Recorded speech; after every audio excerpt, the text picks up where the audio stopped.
Nobyembre 24, 2022. Pagbasa gikan sa santos nga ebanghelyo sumala ni San Lucas. Si Jesus miingon ngadto sa iyang mga tinun-an, "Kung makita ninyo nga ang Jerusalem likusan sa mga kasundaluhan, masayra ninyo nga laglago na kini sa dili madugay."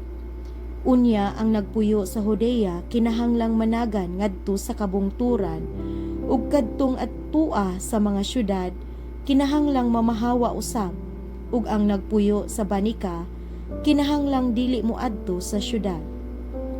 Kay mao kini ang mga adlaw sa pagsilot aron pagtuman sa tanan nga giingon sa kasulatan.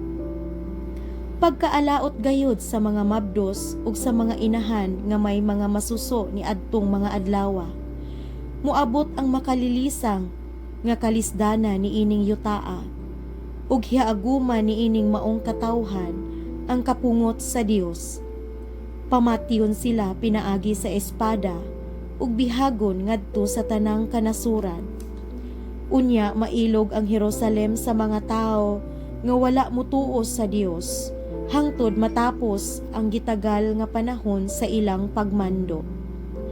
Aduna unyay mga ilhanan diha sa adlaw ug sa bulan ug sa kabituunan, kawad-an sa paglaom ang mga nasod ug mga lisang sila sa dinaguok sa dagat ug sa nagpungasi nga mga balod.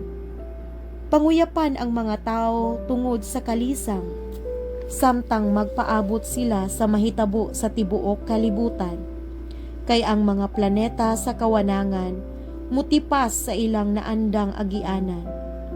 Unya mutungha ang anak sa tao, muabot siya nga may gahom ug himaya diha sa panganod. Inigsugod nagkahitabo niining mga butanga, tindog ug hangad kamo kay duol na ang inyong kaluwasan. Ang Ebanghelyo sa Ginoo. Daygon ko ikaw, O Kristo.